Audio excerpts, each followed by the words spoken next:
Nothing in the universe is contingent, but all things are conditioned to exist and operate in a particular manner by the necessity of the divine nature. Spinoza. The system is about to be flipped upside down. Please keep your friends and family aware. Like, subscribe, share these videos. So CBDC is a public good. It's good for monetary policy. It's good for fiscal policy. It's good for financial stability. Where we are, e-money, cryptocurrency, stablecoins, these are all private liabilities.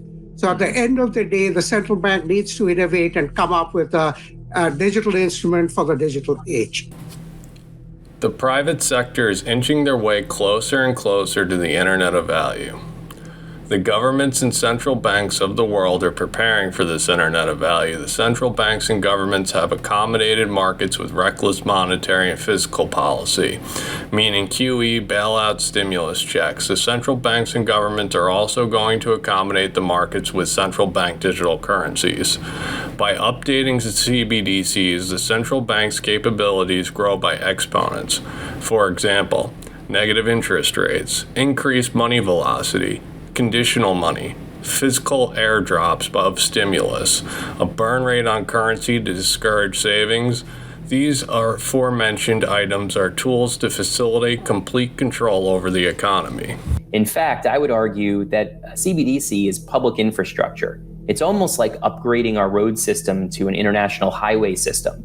Did that have an impact on how private transport models worked? Sure it did. But what it ultimately did was enhanced and created even better forms of private transport that were built on top of that infrastructure. We've currently made a design choice around money.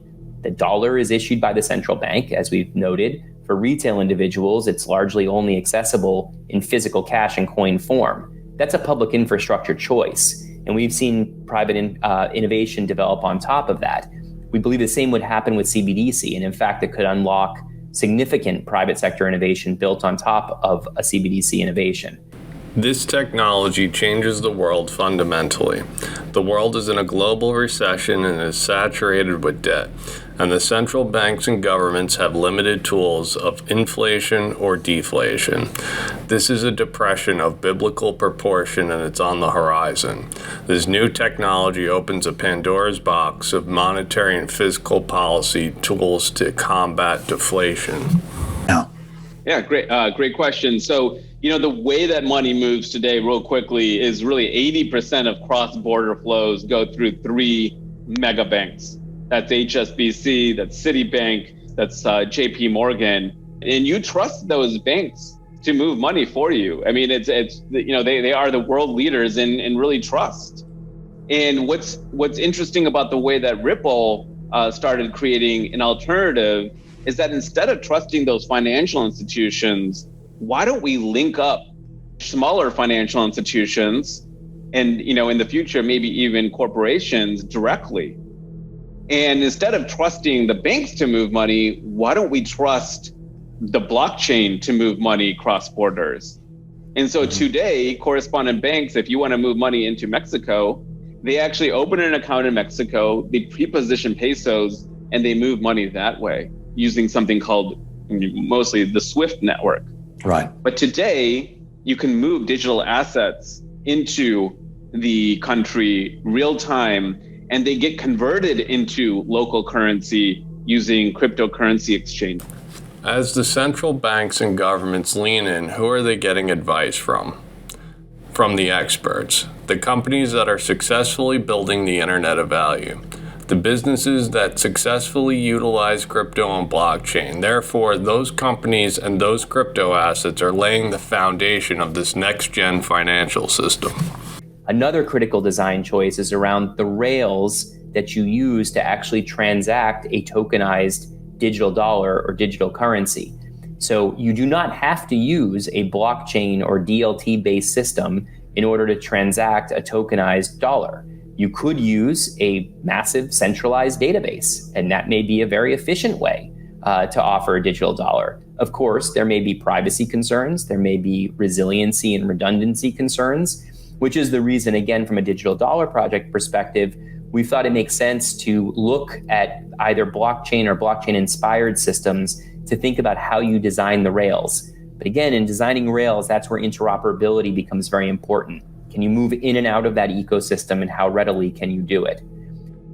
The Interledger Protocol is an interoperability standard. It's the HTTPS, the SMTP of the Internet of Value. For these CBDCs to transact with one another, there needs to be a common ground. There needs to be a protocol for these transactions to take place. Is it likely that central banks will have accounts for every CBDC in the world? A jurisdiction-free bridge asset is the needed solution. Why would China trust Canada's CBDC? Why would Japan trust England's CBDC? Trust is not needed with crypto. Cryptocurrencies are trustless assets that allow trust between nations regardless of domestic policies. Central banks, and as we know from work done by the BIS, over 80% of the world's central banks are exploring to some degree or other central bank digital currency. 80% of the governments, 80% of the central banks are looking into this technology. Why? The alternatives are to pay down the debts. CBDCs allow the reckless monetary policy to continue. It allows the madness to continue. Returning to a gold standard means governments and central banks would need to be accountable for their spending. This would also mean that they would have to accept fault for their bad decisions. I'm invested in gold as a backup plan. If the whole system implodes due to incompetence, however, I believe, as in 2008, they will skate through another crisis, and this time they'll use digital currencies to do this. And so we made a pretty big dent in that in just a few years after launching. So this is real. People are using it. It's far superior to the compared to the traditional world, where there's tons of excess capital pre-positioned around the world just to facilitate payments, which is crazy. And that removes a lot of that, because now you're trusting a digital asset. You're not trusting these large mega banks to move your money. These over-leveraged mega banks demand trust, yet they're not trustworthy. This crisis is going to expose the cracks of the current moral hazards as 2008 exposed the flawed banking system. When those cracks are exposed, we have options like digital assets. We no longer need to trust third-party intermediaries because the assets are backed by math, not the flawed morals of banksters. To move from analog to digital transactions, and certainly in the wholesale area, Singapore and its monetary authority is really exploring the wholesale institutional use of this new technology for less friction, greater speed, greater velocity of money. For the greater velocity of money, the central bankers are Keynesian economists, and their biggest fear is deflation. Deflation happens when money velocity drops, such in this case when businesses and people stop spending and conserve their money. The Monetary Authority of Singapore has discovered that this tech can increase money velocity. The way central bankers fight deflation now is with inflation. But imagine if the central bankers could control the velocity of money. Imagine the velocity of money picking up without inflation. I think you're seeing it being a very, very conduit to a more efficient global payment system. So I think you're seeing that, that huge space take off for XRP. And then with Ethereum, you're seeing Ether fuel the decentralized finance, a smart contract space. Mm-hmm. And so, I think it's great. I think that, you are seeing now use cases and sort of these different digital assets specialize. And guess what? Finance is a massive, massive space. So there's room for a lot of them. I think the days that folks believe that there's only going to be Bitcoin, I think are over. I think it's clear that there are going to be a lot of digital assets, and there's going to be a lot more, maybe traditional assets that are going to be tokenized as digital assets, which is exciting. You're seeing fiat and stablecoins take off as an example of that. But I think you're going to see more and more things in the traditional world represent themselves as tokens on a blockchain, which I think is going to add a lot of efficiency too. So I'm really bullish. Obviously, you could have had this podcast maybe a year ago, and you're in the dog days of digital assets where no one cared about the space anymore. You're seeing it come back red hot again. Interesting enough, I don't see the traditional venture capitalists as interested as they were in 2017. Right. But I think in my mind, I think I couldn't be happier in terms of the innovation in the space. Right. The markets will require public blockchains and an array of crypto assets. Use cases are emerging before the Internet of Value has even arrived. When it's here, even more use cases will emerge. We are at the beginning of the revolution. The more use cases, the more efficiencies in the system, the more productive the system will be, and that efficiency is passed along to the people. The traditional markets are in the process of being tokenized, and the tokenization of all assets will benefit from the efficiencies of crypto. The more efficient the markets are, the more wealth that is passed down to the people. Money that you can hold currently is physical cash or coin. A digital dollar would be now that third format of currency that could operate as a token in a digital format. Now, again, tokenization means you hold a unique asset or instrument. This is different than account-based systems where you have an intermediary maintaining a ledger and marking transactions essentially within that system. Again, these systems can be complementary to each other, but that is a fundamental design choice when you're talking about CBDC, specifying whether you're talking about a tokenized system or one that would operate within an existing accounts-based framework. The cracks of the system are being exposed. As these cracks start to surface, there needs to be swift action to repair the economy. Digital currencies, digital assets, and blockchain technology allows for the quick spending bankers to remain in control and keep aspects of the old paradigm. If the system breaks, there are no choices, and the central banks will need to reset to a gold standard by using gold as the reserve currency. This means that governments will have to be responsible for the money that they spend, and most importantly, be accountable to that spending. Accountability is the central banks and governments' worst fear. They are going to push this technology simply because it gives them more options. And then a fifth imperative, I would say, would be surgical precision with monetary policy. The ability to utilize monetary policy in very precise, very targeted, look at micro communities, specific areas, speed as well. The surgical precision CBDCs have to offer is the reason this paradigm shift is underway. Imagine a world where the currency that sits in your bank account or in your wallet burns away until you spend it.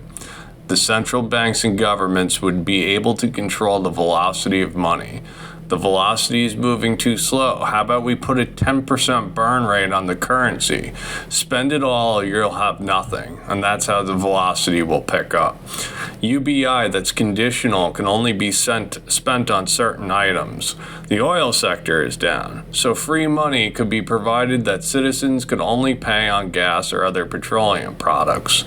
Imagine if every transaction was taxed in real time. Imagine if AI was watching your spending at all times and building profiles based on your spending habits.